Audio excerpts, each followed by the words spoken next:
Listening to the unofficial Robins podcast. Good morning, good afternoon, good evening, good ever what time you're listening to, on what planet, on what place, on the land that is the Robins fans. A very, very warm welcome to the unofficial Robins podcast. I'm Captain Birdseye and I'm your host. We have got lovely Guy who's going to be joining us a little bit later to talk all about the wonderful, wonderful game that was today.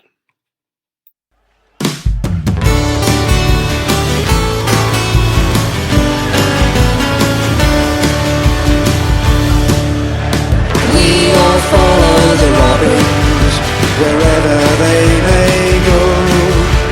We all follow the Robins away and at home.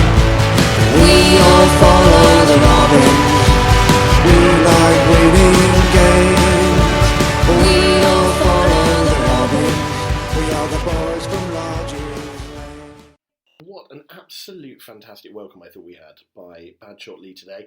And it was, of course, the Emirates, what to say that now, Emirates FA Cup preliminary round. The first competitive game of the season.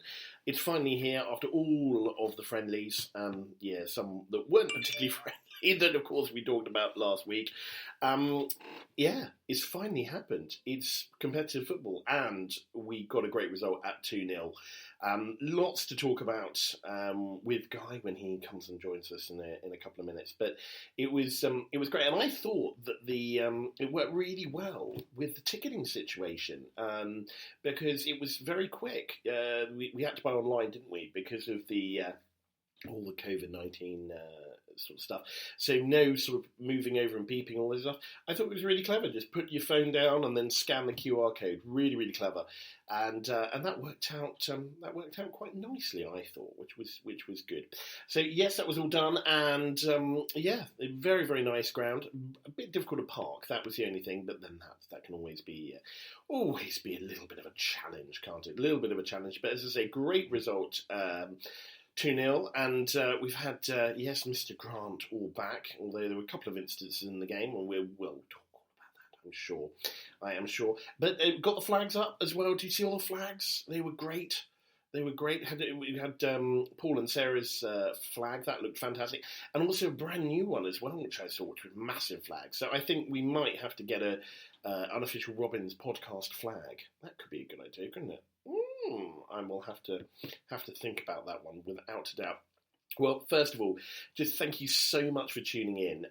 We have had just a great, really fantastic response, which has been really lovely, and lots of downloads as well, which kind of has surprised me. And you can get the podcast on any medium. I mean, I always find it funny when people that do podcasts or radio or whatever, they go and say this, because by definition you're already listening. So what's the point in saying how you get it? However, and there is always a however, there is a bit of a point, because it might be that you just get through the link on one of the WhatsApps or something like that. In fact, you can subscribe on any of the main podcast providers. So Apple Podcasts, Google Play, what are that? Spotify, Acast, iHeartRadio. So any of the ways you get your podcasts, you can listen. And the great thing is when we do a new one, it will just pop in, just pop up. So you don't even need to do anything. You don't even need to download, which is very, very good. As ever, please do go and send your thoughts. I haven't put a special email up or anything yet. I'll probably do one eventually at james.birdseye@mail.com or on the Twitter at JimmyBUK. Again, we'll probably sort out a Twitter page and all that kind of jazz as time goes on. But please do tell all your fellow fans about us. That would be great. The Bracknell Town Podcast. For fans, by fans. Come on the Robins. A very warm welcome to the Emirates FA Cup preliminary round. Badshot Lee against Bracknell Town. The team sheet's just been released, and we've got some absolute star attractions. We've got Mark Scott, who's going to be between the posts again for us. Jack Dean up front, number 2. Caden Genovese, number 3, Roberto Nitti at number 4, Dan Bayliss at number 5, and Scott Rees, number 6. Max Herbert's taking the captain's armband at 7, and with Luis Suarez 8, Joe Grant taking his debut for Bracknell Town, and we have the lovely Mikhail Platt at 10 and Seb Berman at 11. We'll obviously go and update you as the game continues. Halftime report from the ground.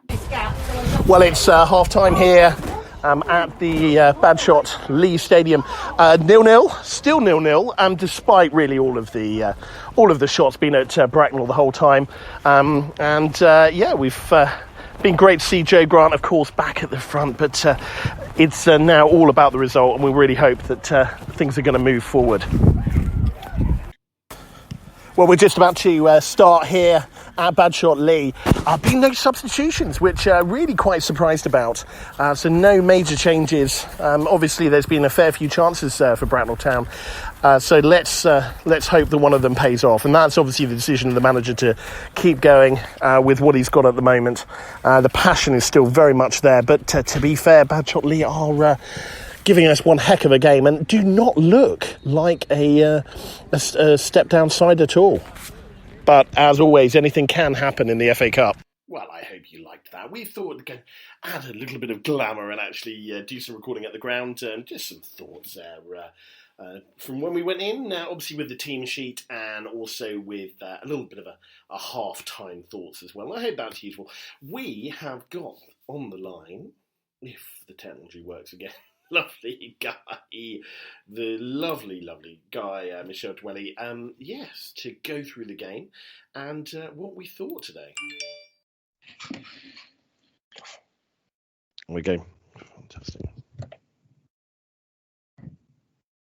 Well, I'm here, Guy. Thank you so much once again for being our man, and not just a technical guru of football, but also now our roving reporter as well, because you were at the game, and I believe you managed to get a bit of details from the manager as well, which we'll listen to a little bit later. So thank you so much for that, Guy. How are you doing this fine evening, Guy?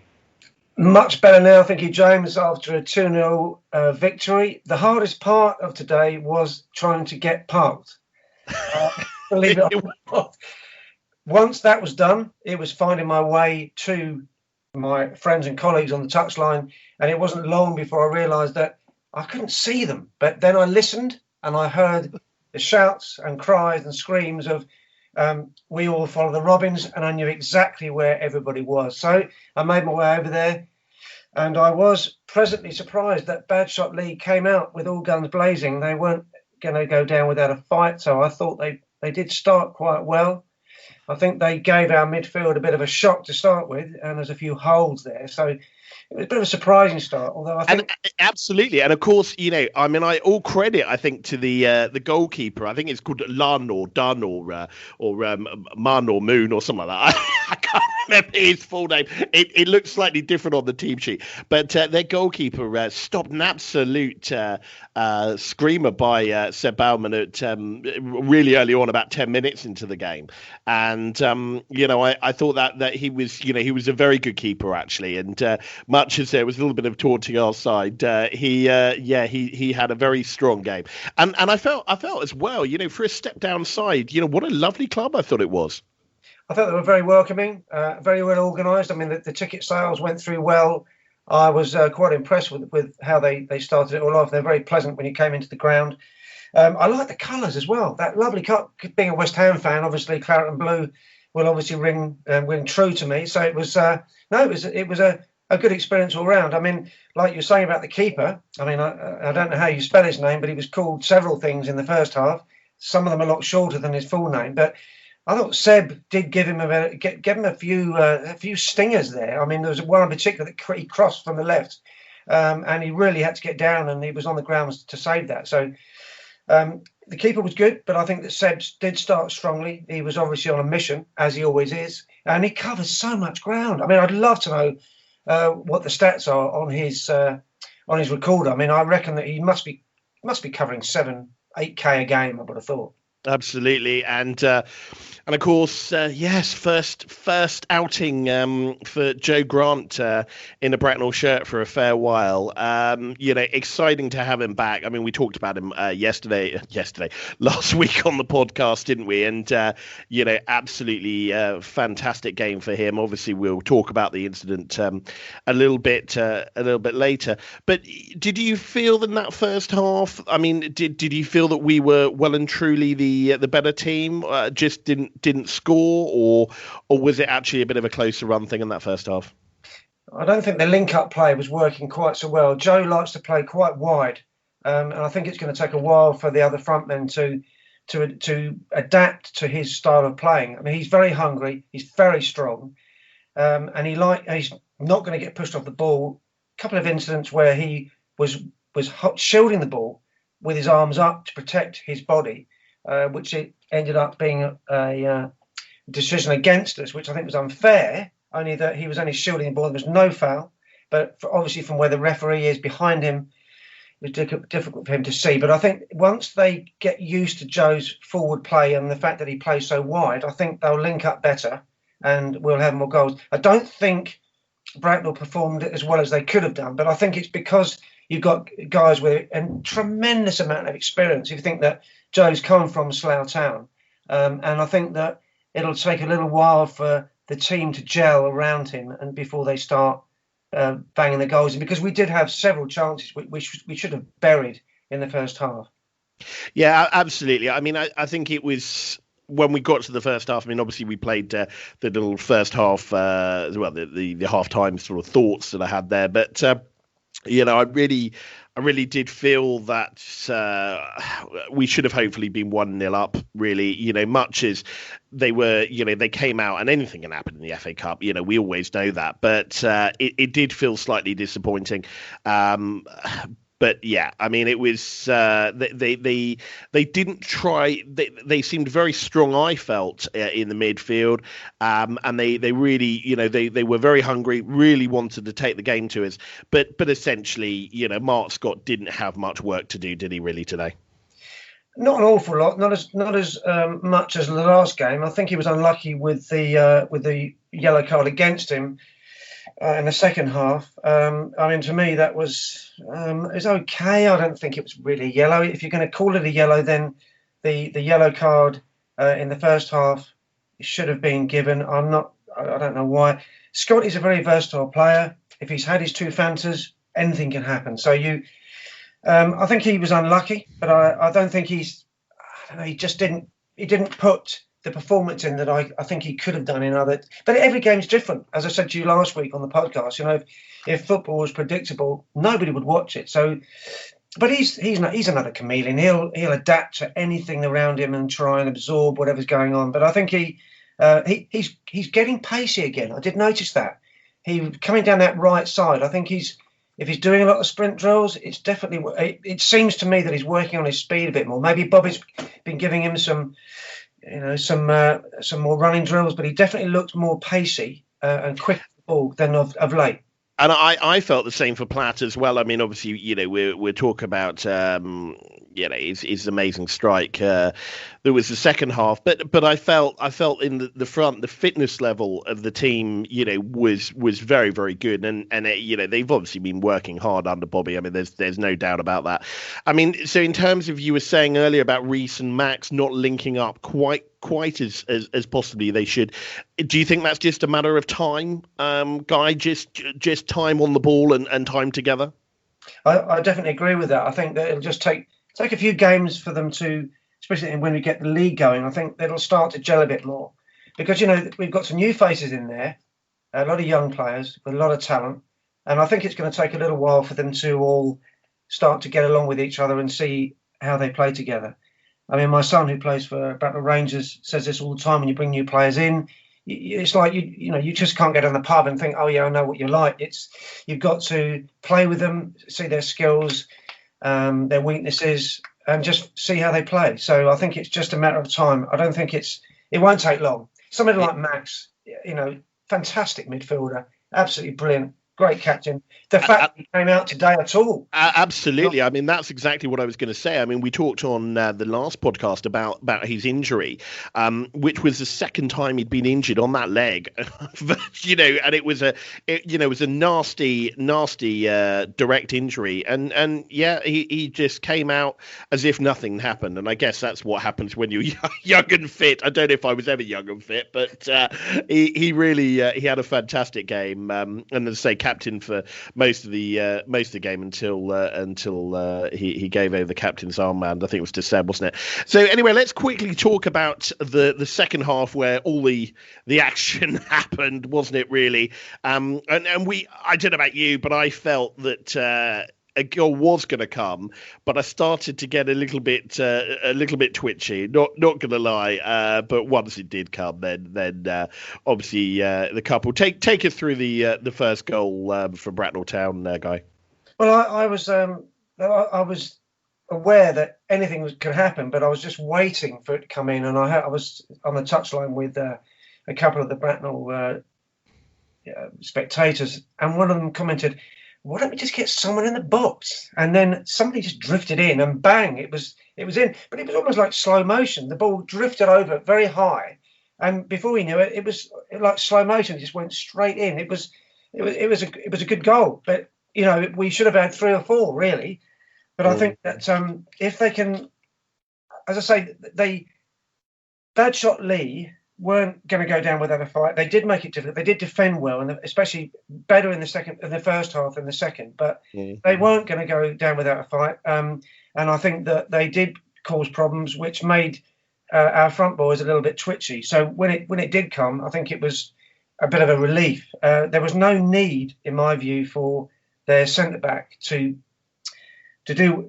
place the tackle on Joe Grant. It was almost like Joe Grant is looking like he's going to score. We'll soon sort that out.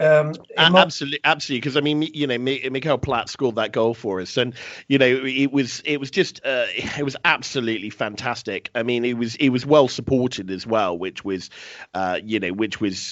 great. But then very quickly, as you rightly say, the opposition went and it was the incident on Grant. I mean, take us through that. I mean, it was pretty shocking, I thought. Yeah, I thought it was unnecessary. In my view, I would have at least a yellow, but it was on the blind side of the ref there. And although the ref, I thought, had a great first half, you didn't even know he was there. And I always think that if you don't notice the ref, then he's playing well. But he slacked off a bit in the second half, and those sort of tackles, are, in my view, could be career challenging, and I don't like seeing that. So they should have some sort of. Well, I would have thought a card should have come out for that, but I definitely. I mean, from where I saw, and of course, we're never going to be.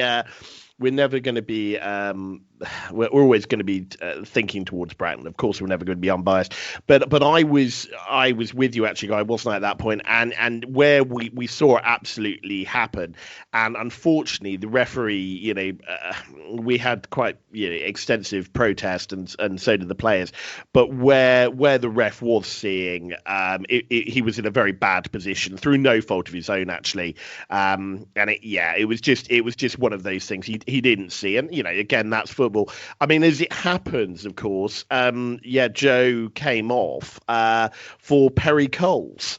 Now, it was an awful incident to happen, but of course, that in itself was probably quite a good substitution in the end, wasn't it?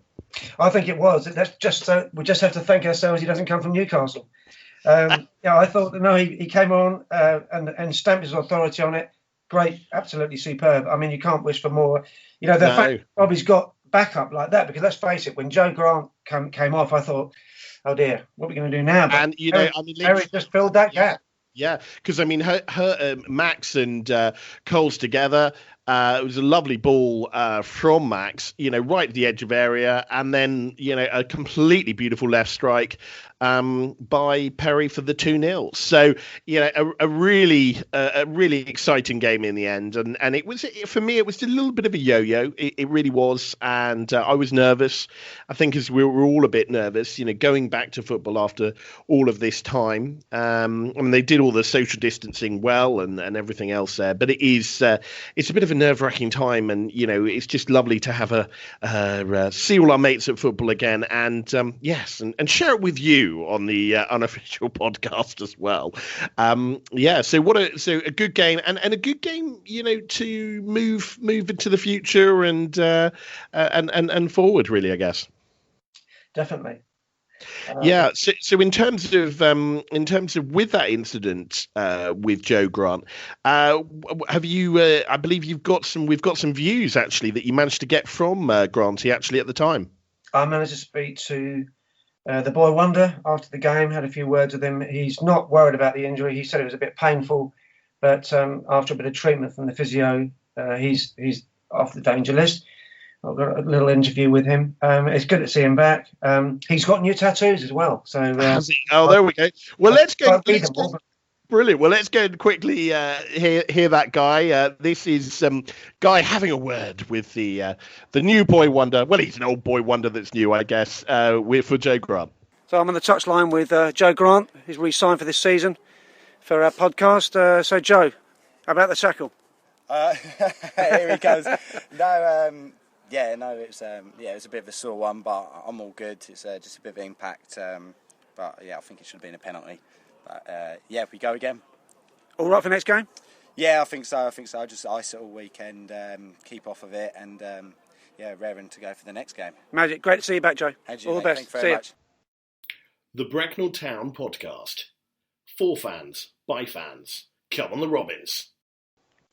So, just been fantastic. It's been an absolute joy to have your company again on the unofficial Robins podcast. Thank you so much for tuning in. As I said, we can be got anywhere you get your podcasts, on Spotify, on Apple Podcasts, the iTunes store. What other ways are there? With Spotify, you tune in as well. You can even get on your Alexa. The problem is if I say Alexa, then she'll suddenly perk up, which is never a good thing.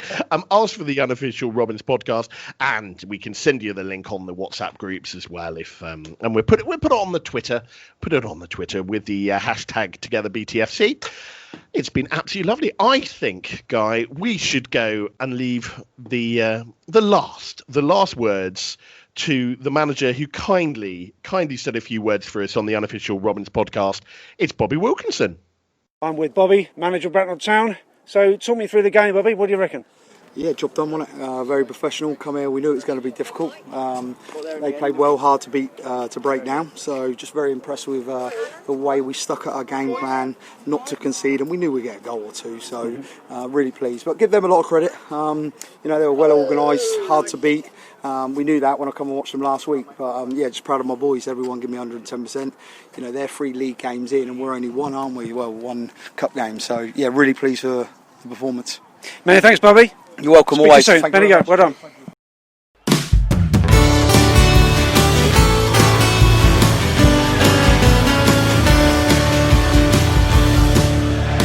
We all follow the Robins wherever they may go.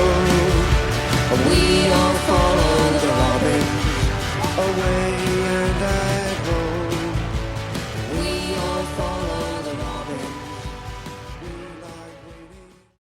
Thank you for listening. Please do subscribe, share and comment on all your major podcast providers.